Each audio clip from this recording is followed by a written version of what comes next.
This is the as you know, I'm working on a 700R4 for my Le Mans here, and just got through cleaning the transmission up. The unit, it's got through cleaning the transmission up and everything. Soap it down and then washed it, hit it with a little super clean, and got it all cleaned up and everything. Looking real good. I'm gonna blow it out in a minute. But you all right quick, before too long.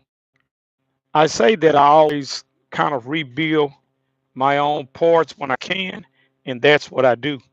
Well, I got the low reverse piston out of the case, but when I got it out, this part here stayed in the case. This part here came up. So it's supposed to be together like this. It's supposed to be one whole piston and drum, but it wasn't. It was a part like that. So when I turned the case over in order to bump it to bring it out of there, it came out like this, leaving this lower half in there. So this is something else that I'll have to buy, and that's no big issue about me buying it or anything like that. But this is just what I'm sharing with you is that when you're working on we ain't gonna worry about all that. That's why I say that when I do stuff of my own, I always try to do I always rebuild. I always rebuild. Everything else is I'm just waiting on the clutches to show up. Everything else is good.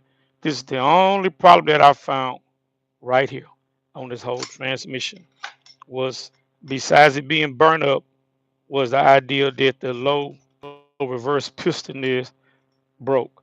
And I was looking at those clutches and I say, man, those clutches are certainly burned up, and seen them.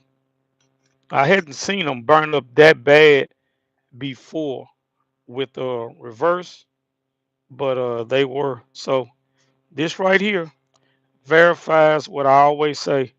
Take your time. If you do have the time and the space, hey, go through it.